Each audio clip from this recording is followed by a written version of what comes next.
Salut à tous et bienvenue dans cette nouvelle vidéo. Et aujourd'hui je vais vous parler d'un manga qui est assez peu connu et médiatisé, contrairement aux autres grosses licences telles que One Piece, Naruto, et qui d'ailleurs commence à se faire vieille, soit dit entre parenthèses. Enfin bref, ce n'est pas le sujet de notre vidéo, je vais vous parler aujourd'hui de Lux Stealer. Alors Lux Stealer, c'est un manga qui est dessiné et scénarisé par un certain Hajime Kazu. Alors personnellement, je ne le connais pas, je ne sais pas du tout ce qu'il a fait précédemment comme œuvre, et si mes souvenirs sont bons, il s'agit du premier manga de sa part qui est publié chez nous en France. Alors c'est une série assez courte puisqu'elle ne fait que 10 volumes. Par contre, en 10 volumes, on va dire que la trame a été beaucoup mieux travaillée que sur certaines autres grosses licences où les dessinateurs et scénaristes d'ailleurs, portés à la fois par leur éditeur et par l'appel de l'argent, et aussi par les fans, vont continuer une œuvre qui n'a plus raison d'être. Alors la série a été publiée au Japon entre 2007 et 2012, et en France, ce qui nous intéresse, entre 2010 et avril 2014. Donc je viens juste de terminer le dernier volume. Mais parlons plutôt de l'histoire de Lux Stealer. Alors, qu'est-ce que c'est ? Eh bien, le titre, on va dire, résume plutôt bien la chose. Il s'agit d'un homme qui s'appelle Yusei Kurusu, qui a la particularité d'être un assassin. Mais pas n'importe quel assassin.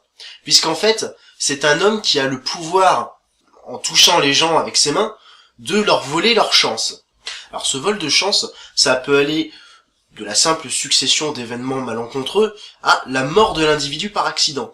Et c'est d'ailleurs ce qui en fait un des meilleurs assassins de là où il se trouve, puisque presque jamais on va suspecter quelqu'un des morts, enfin qui vont arriver, puisque à chaque fois ça va être par accident. Après c'est vrai que c'est peut-être parfois un peu poussé loin, voire un peu incohérent, puisque Yusei, il va souvent donner son vrai nom, il se balade dans les rues.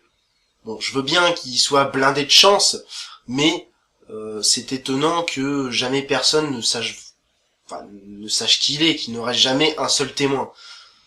Bon, après, pourquoi pas, c'est une œuvre de fiction, donc tout, tout est possible.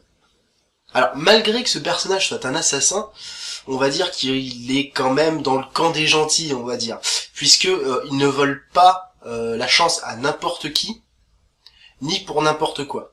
Alors, je m'explique. Yusei n'accepte que les contrats des personnages qui sont malfaisants et qui méritent entre guillemets la mort. Alors pourquoi ? Eh bien parce que ce jeune homme qui a à peine, qui a une vingtaine d'années, est papa d'une fille de 7 ans, Karine, et en fait sa fille est née sans chance. Seul Yusei est capable, à travers son pouvoir, de lui donner de la chance. Donc en fait il va voler la chance aux gens malfaisants, qui on va dire qui ne mériteraient pas de vivre, et pouf, il va tout donner à sa fille puisqu'il a besoin de la recharger en chance tous les quelques temps, sinon va y avoir beaucoup d'accidents qui va lui tomber sur la gueule à cette pauvre petite. Alors toute l'histoire va être vraiment très centrée sur ce personnage qui est Yusei. On va découvrir, on va avoir différents flashbacks sur son histoire. Bon, c'est vrai qu'être papa à son âge, une petite fille de 7 ans, tu dis oula, il était précoce le gosse quoi. Mais on va découvrir qu'il a un passé vraiment assez sombre, notamment parce on va dire que sa fille est élevée par les parents de celle qu'il aimait, qui est décédée, et donc voilà, la situation est quelque peu compliquée pour lui. Alors Yusei, sa quête, en plus de voler de la chance aux gens pour la donner à sa fille, ça va être d'essayer de trouver un moyen de guérir sa fille. Peu importe le moyen mis en œuvre. Alors les premiers chapitres, ça va surtout être de la mise en contexte, on va découvrir le personnage, on va découvrir le monde qui l'entoure, mais après, il va vraiment y avoir une énorme trame qui va se dessiner. Au début, dans les premiers chapitres, on va surtout découvrir l'univers qui se déroule autour de ce personnage-là. Bon, au fur et à mesure, on va découvrir son histoire, et surtout, il va y avoir la grosse trame principale. Alors là, pour le coup, je suis désolé de vous spoiler, mais ça va vraiment tourner autour de ça. Ça va être, et là, pour le coup, c'est ce qui m'a un petit peu le plus gêné, surtout vers la fin. J'ai trouvé qu'on pouvait faire mieux avec ce scénario-là. C'est-à-dire qu'on va découvrir que Yusei serait, entre guillemets, l'incarnation de ce qu'on appelle la Grazia, c'est-à-dire une sorte de Jésus d'une organisation religieuse qui s'appelle la Clarus. Quelque part, je me demande d'ailleurs si il n'y a pas, on va dire, une sorte de comparatif avec la religion chrétienne. Enfin, bref, je m'avance un petit peu peut-être sur cette théorie, mais ça reste mon avis. Il va y avoir toute une espèce de conspiration pour essayer de mettre à la main sur Yusei. On va découvrir que cette organisation n'est pas aussi bénéfique que ça. Il y a d'autres branches à côté qui veulent essayer. Enfin bref, c'est vraiment le gros bordel et ça va vraiment tourner autour de ça. En même temps, va se développer également l'univers de travail de Yusei en tant qu'assassin. On va découvrir d'autres personnages qui vont le côtoyer. Ça va vraiment être intéressant. Enfin, le travail qui a été fait en 10 volumes, moi je le salue parce que je pense qu'il mériterait qu'il y ait plus d'œuvres comme celle-ci. Au moins, il y a un début et une fin qui étaient déjà prévus et on va dire que l'auteur a eu tout le temps, on va dire le plaisir de vraiment travailler son scénario. Il sait vers où il allait et au final ça donne une œuvre qui est un peu plus complète et cohérente que d'autres. Bon, après personnellement, j'ai trouvé que la fin aurait pu être un peu meilleure. J'ai trouvé ça un peu stéréotypé. Il y avait quelques clichés.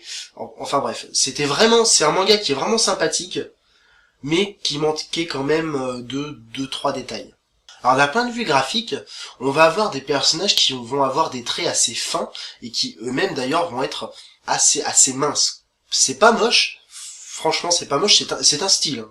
Je ne critique pas, c'est un style, mais il est vrai que on manque peut-être un petit peu de détails, notamment au niveau des visages des personnages, et ce qui je pense du coup donne un certain manque au niveau des traits de caractère. Alors on peut également reprocher à l'œuvre d'être un petit peu feignante au niveau du background. Je m'explique. On va avoir très souvent des personnages qui vont dialoguer, qui vont effectuer des actions sur fond noir ou sur fond blanc. Bon, le fond noir en général, c'est un cache-misère parce que au niveau de l'œil, on a toujours l'impression qu'il y a quelque chose en arrière-plan alors qu'en fait c'est du noir. Ça frappe moins qu'un fond blanc. Après, c'est pas comme ça sur toutes les planches. Notamment dans les scènes urbaines, il y a un petit peu plus de détails ou quand ils rentrent dans des maisons, mais c'est vrai qu'au niveau du background, ça a pas été très très travaillé. On a l'impression que c'est un peu carré et je trouve ça un peu dommage. Mais bon, après c'est vrai que c'est pas non plus une œuvre avec énormément de prétention. Donc au final ça gêne pas plus que ça. On est plus porté par le scénario sur le mystère de cet homme qui est Yusei et porté par l'élan scénaristique qui a été donné plus que par l'attrait du dessin. Alors personnellement donc c'est une œuvre que je vous conseillerais de lire. Voilà, c'est en 10 volumes, c'est court, ça a été travaillé scénaristiquement. Après c'est vrai que vu le prix des mangas actuels 10 volumes, ça reste 10 volumes, quoi. C'est assez cher. Pour 10 volumes, actuellement, il faut compter 70 €. Et bon, c'est pas donné pour tout le monde. C'est vrai. Alors, si l'aspect religieux également vous gêne beaucoup, là, peut-être, je vous déconseillerais l'œuvre, puisque, effectivement, il y a, on va dire, un très grand, je dirais pas fanatisme, mais pas loin. Et c'est vrai qu'il y a beaucoup de stéréotypes religieux là-dedans, avec des gens qui croient dur comme fer à ce qu'ils pensent être juste.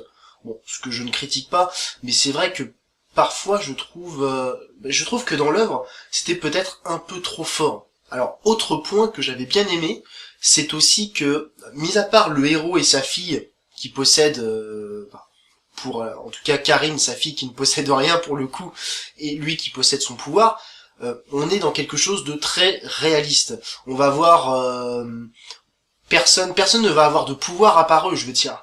C'est ça, on va avoir des assassins qui certes sont très doués, mais qui font des choses qui sont humainement, on va dire entre guillemets, encore possibles.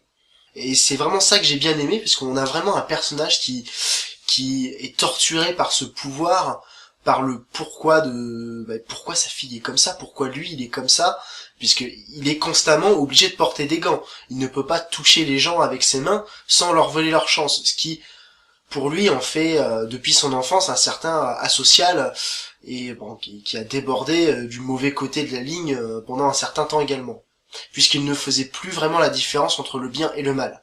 Bref, je crois que je vous ai tout dit sur Lux Stealer, donc je vous conseille de lire cette œuvre, qui est assez originale. Voilà, quelqu'un qui qui tue les gens par accident, enfin, en les touchant et faire en sorte que ça soit par accident, c'est original. Je ne pense pas que, on va dire qu'il y ait eu un tel concept avant, et bon, ça mérite le coup d'œil. Et c'est en 10 volumes, c'est court, donc au final, on n'investit pas énormément, contrairement à d'autres séries qui, au fur et à mesure du temps, deviennent assez médiocres. Je pense, et je vais certainement me faire lyncher, je pense notamment à Bleach, qui, personnellement, pour ma part, et ça n'engage que moi, je le répète, est très bon sur le premier arc, mais devient vraiment n'importe quoi par la suite. J'ai vraiment trouvé que une fois que le personnage se rend à la Noches, ça devient n'importe quoi, et qu'en plus l'auteur a vraiment fait son feignant, puisque étant donné que tout est blanc là-bas, pas besoin de dessiner de background, on se contente des personnages. Donc je pense que c'est voilà, c'est vraiment profiter de la licence pour le coup. Bref, je vous dis salut à tous et